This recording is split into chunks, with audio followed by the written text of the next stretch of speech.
Welcome, ladies and gentlemen, to the Fall Foliage Rare, and this is layout video number 50. We are at the 50th layout video. So, what are we going to do today? What did I promise in the last one? We have two brand new engines to add to the collection. We have the Santa Fe Blue Goose, number 2900, and of course, the Union Pacific Big Boy number 4024. We're going to unbox them both in this video, and we're going to get them both running on the layout in this video. Stay tuned. We'll be right back. The Santa Fe Blue Goose coming first. All right, ladies and gentlemen, we're back with the Santa Fe Blue Goose number 2900. This is a 484 steam locomotive. We're going to get this unboxed here, and then, of course, we'll get to the Union Pacific Big Boy next. And I just want to start off by saying thank you to all my new subscribers, old subscribers, and everybody in between. Would not have ever thought I'd ever reach 50. Never thought I'd actually have a big boy, to be quite honest with you. I spoke with my wife about it, and we agreed that it would be a good idea when they announced the big boy. The Blue Goose was a definite no matter what, but I was a little hopeful that I would be able to get a big boy. I've always wanted one, but they were priced way out of what I could afford. And so I thought about it. I'm like, well, if Lionel ever comes out with one again, it's going to be mine. And they came out with one. Obviously, this is the new one. This will be the new one when we get to it. But let's talk about the Blue Goose first. The Blue Goose here is Santa Fe, which I have a lot of other Santa Fe type engines also. So that's exciting. But the Blue Goose was in the Volume 1 2023 catalog. And they had the war bonnet paint scheme, and I was hemming and hawing between that one and this one, but I already have the Santa Fe black bonnet, so I didn't know if the war bonnet would be just kind of an extra engine they already had. I didn't know what I wanted as far as that was concerned. So I went with the Blue Goose. I don't think would ever get a war bonnet unless something drastic changed, because it's basically pretty much what I already have with the black bonnet. But the black bonnet paint scheme is probably one of my favorites. But I try to get engines that are not just black. I do have a lot of black engines in my collection, but I really just try to get things that I don't have in that color, because I like fantasy paint schemes more than I like black ones. So here is the owner's manual of the 484 steam locomotive. And as I've mentioned before, I do read every single one of these. All right, let's see how the Blue Goose came out. Oh, guys, wow. I don't even know if the camera's going to do this justice. Let's see. Oh, my. Oh, wow. These are simply stunning. Just get the camera in place here. We're going to start with the tender. And look, guys. Wow. It's just everything I would have thought it would be. I mean, look at how nice the tender is. Gonna get these things off here. And wow, this is just absolutely stunning. Oh, this was worth the wait. This was absolutely worth the wait. See if I can't get this. That's the problem with these engines here. Sometimes when they pack it, which is good. I'd rather them package it too nicely than not enough. But sometimes then they make it really hard to get these like little things out of here. So we're gonna carefully try to get this out.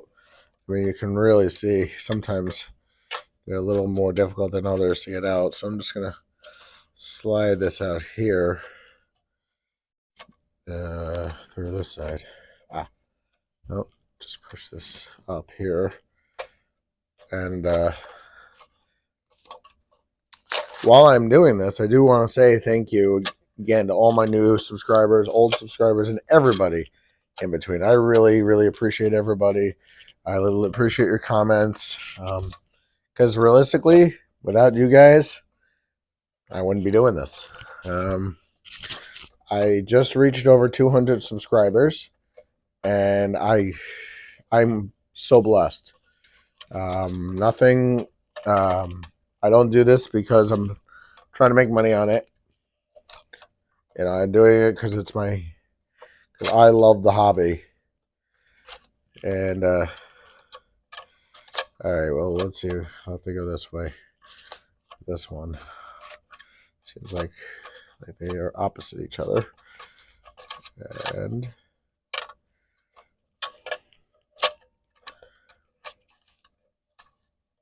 anyway, I'll have to do that one later. But anyway, here is the Santa Fe Blue Goose tender. We can put that on the track for a sec. Doesn't have to be perfect right this second. But now, what I'm sure most of you are excited about is the Loco. And wow, just this is just ginormous. And wow, this is just really well done. Oh my goodness. And yeah, I love the new smell of new train. It's like my favorite thing. And you know, sometimes when you take these packagings off, you get to see like what rarely people show, the underside of the underside of the engine, which I know is a big part of it. You see the engine. Let's put it on the box here for a second so you guys can see. Well, look at that, folks. Is downright gorgeous. Let's get this track side. But so I'm gonna pause the video here. I'm gonna get it on the track, and then we're gonna unbox the big boy, and then we'll do the same thing we just did, and then we'll have our running session, our first running session with both the Blue Goose and the big boy. Right now, my inner loop is full of trains.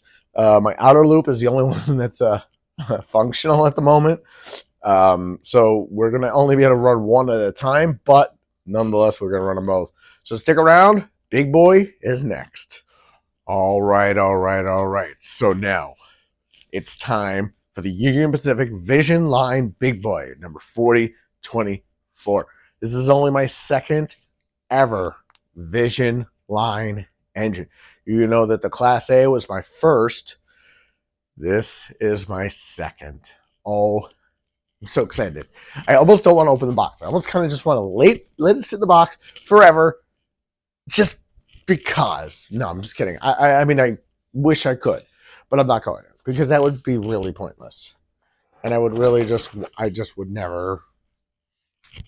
would just never want that because I know there are some people in the industry who buy trains specifically for them to increase in value. You know, and you know, like the people who bought the Aberdeens, the first of the Aberdeens, will tell you that. And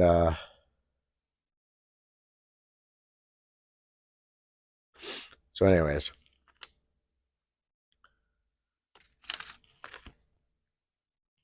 Okay, we are now done with the shipping box, or one of the boxes. And this is a Visionline engine. So this is above Legacy. This is the high end of Legacy. This is like the Rolls Royce of Legacy. You see, they even give you these like this plastic, and just gonna tip this forward. There you go. 4884 Big Boy steam locomotive.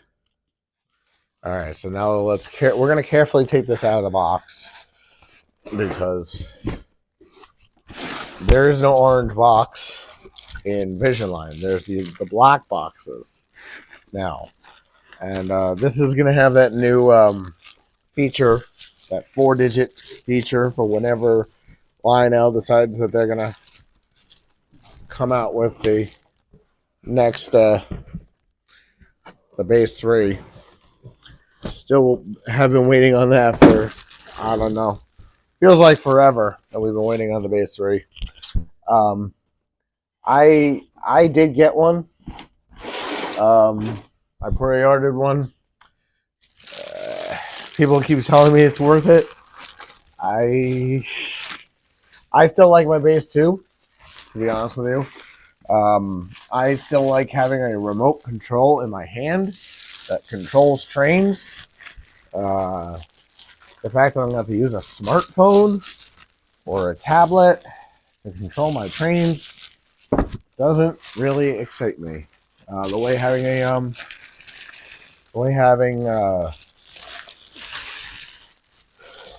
the remote has, I just like it so much.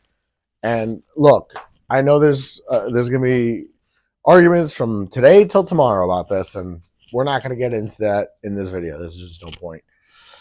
But anyways, all right. So here we go. We're gonna slowly take it out of the box, and the box is just nice. It's like this is not cheap boxes.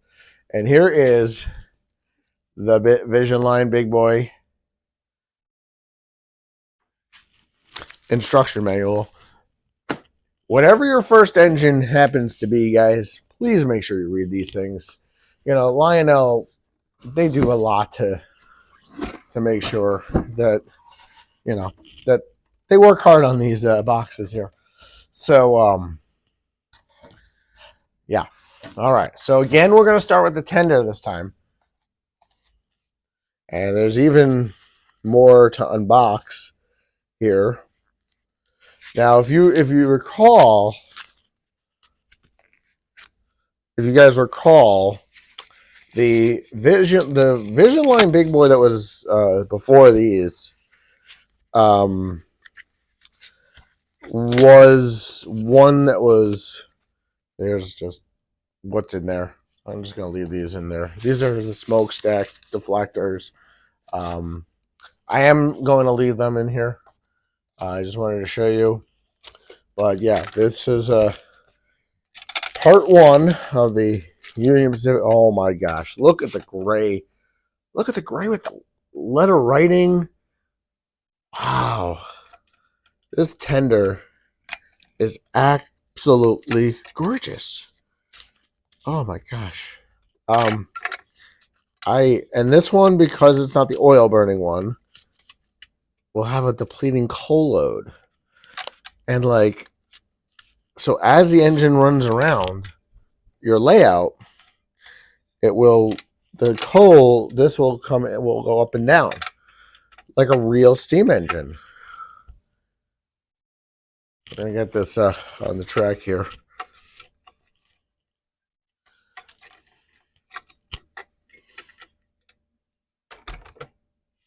And all right, guys, the moment of truth. My first Big Boy, probably not gonna buy more. I would never buy more than one because they are not cheap by any stretch of the imagination.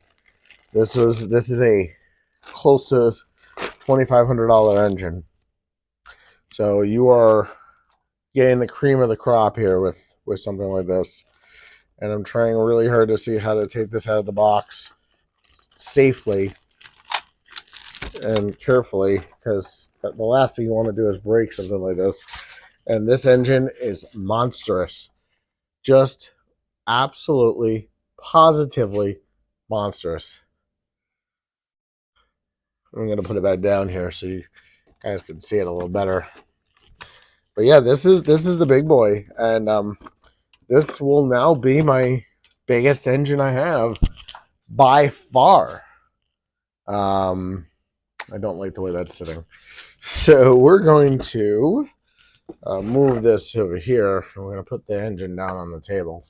So I don't like the way that was sitting, and I don't want anything to happen to it. But yeah, there it is. There's the big boy in all its glory. And trust me when I say this, the camera is not doing it justice, because I'm looking at it and then I look at the camera and it is so much bigger than what the camera portrays. Just take a look at, let's take the Lehigh here. Okay, this is the Lehigh engine by itself next to the big boy, so you can see that it's about half the size of it. And so that's the Lehigh. I'll just put that back over here. It's not on powered track, so I'm just gonna take it out. Okay, we're gonna get this track side. We're gonna first program the Blue Goose, and then we're gonna program the big boy. We're gonna have a running session of both, and oh my god, I'm so excited. So when we come back, Blue Goose running session. So stick around. We'll be right back. All right, so we have the Blue Goose in front of the big boy itself. They are both programmed. They are both on. As you see, the tender for the big boy is not hooked up just yet. I wanted to get it programmed while I was closer to the track, because this is where I sit when I program the engines. And so there's the Greenbrier. Okay, so the Greenbrier is here, and then if you look, the big boy is over there. So what I'm going to do is I'm going to move the big boy to the inner loop real quick and get the Blue Goose to run around the layout. So we'll be right back. All right, guys, so here is part one of our running session. We're going to be running our Santa Fe Blue Goose number 2900 in our layout here as well. It's not going to be able to go quite as far as the big boy was, but what we'll do is we'll switch this track over here, and we'll have it go straight instead of turning, and I'll do a little bit of a straight path with it here. And let's get the smoke going on this one. The only reason I didn't do the smoke on the big boy is because I don't want it to smoke out my basement right now. So let's get the Blue Goose smoke in here. There you see the puffs coming out.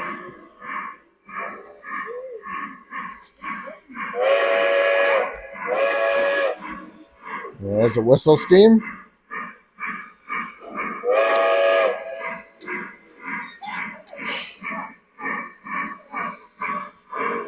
Probably one of my favorite engines now is this Blue Goose, because it's just, I wouldn't say it's simple, but you know, the fact that they came out with this engine, it's a 484 steam locomotive, right? And so, and my son's commenting on it, which is great. It is the same as the Greenbrier, which is right in front of it. It's very similar. They're very, very similar engines to each other. And but yeah, but you can see the Santa Fe Blue Goose here is just very well done.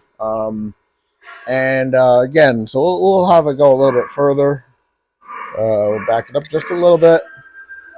And no, really can't do very much with it right now. Let's see, we're going to switch tracks. We're not switching tracks.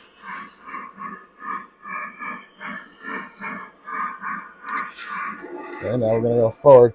The reason why I have a short amount is because I got to find a new spot for my legacy base so it has better signal.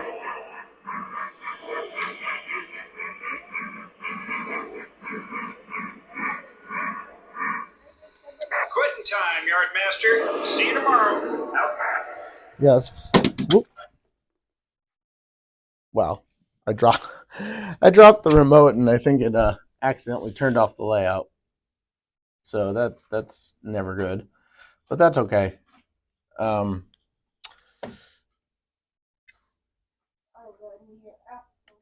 So let's take a look at the Blue Goose up close. And because we did do it when we unboxed it just a few minutes ago, but just take a look at this detail, this level of detail on this engine. And we'll do the same thing with the Big Boy in our next one. But just look at how much detail goes into these engines. Let's take a look at the Greenbrier. I mean, this is MTA, old MTH stuff, but you can even see how well it's done, right? Like, it's a very well model. And here, the Blue Goose, and they're like neck and neck with each other here. And it's just really, really awesomely done. They're both of them. And then there's the Big Boy over there, and then some other engines as well. There is my Redbirds. All right, so let's get the Big Boy running next, and we'll see you guys in a few minutes. All right, ladies and gentlemen, welcome back to running session 2.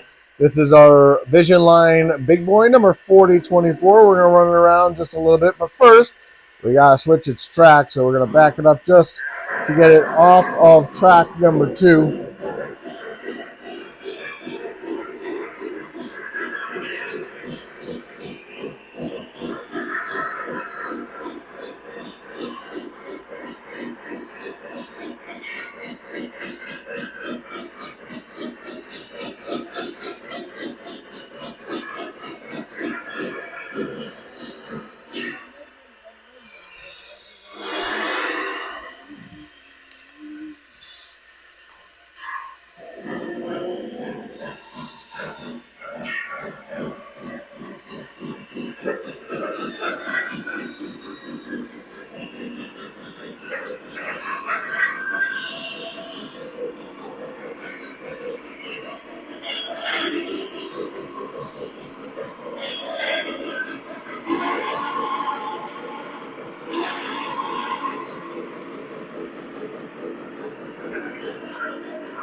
And you see the white marker lights on it.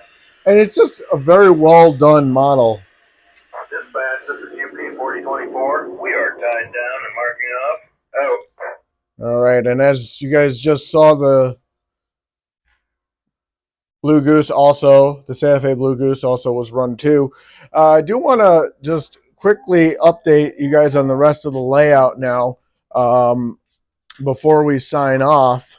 And I do want to show off that the turntable is fully operational. I have a couple of the whisker tracks already programmed, and actually I have completed this switch, and now we're moving on to the next one. But the other are totally programmed and ready to go. These two are not yet. I'm just playing with spots for them. This longer track here that you see is going to be where I'm going to park the Visionline Big Boy when it's not running. So I at least have a spot for it. I have a couple of spots that definitely could fit it, but I wanted some longer track to park it. And right now there's engines everywhere because I was doing some modifications and stuff. And as I just said, I had a friend of mine help me complete the bridge and all of the little details that went along with it.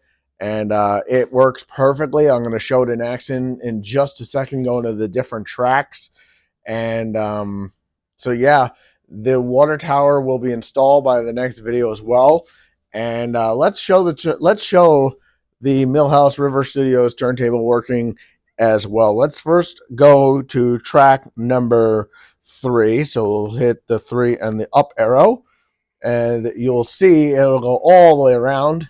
So the cab will come all the way around to track number 3, which is where the big boy will actually be parked. And it's just so well done. And you'll see it come all the way around here. It's going to slow down now. And it'll park itself right where it's supposed to. And there it goes. And let's go to track number 4. And it'll go where it's supposed to. And then if we go to track 5, it'll continue on to where it's supposed to go to get the black bonnet out if we wanted to get that out. And track 6 is where the Illinois Central is. And track 7 is where the Western Pacific is. And I don't know if I did 8 yet. Let's see. I did do 8, so that's where the New Haven one is. And yeah, so those are the first 8. Number 1 is obviously over here, so let's bring it back to number 1 now.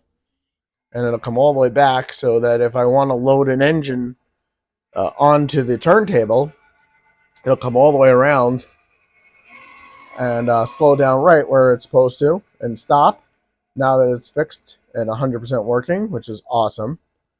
And there you see my little Lego guy there, and it'll stop right where it's supposed to. And then, like I said, I can pull a train right on, put it in the yard, and then I can actually turn it around too, which is really neat. So this is going to be how I turn trains around to run in different directions from now on.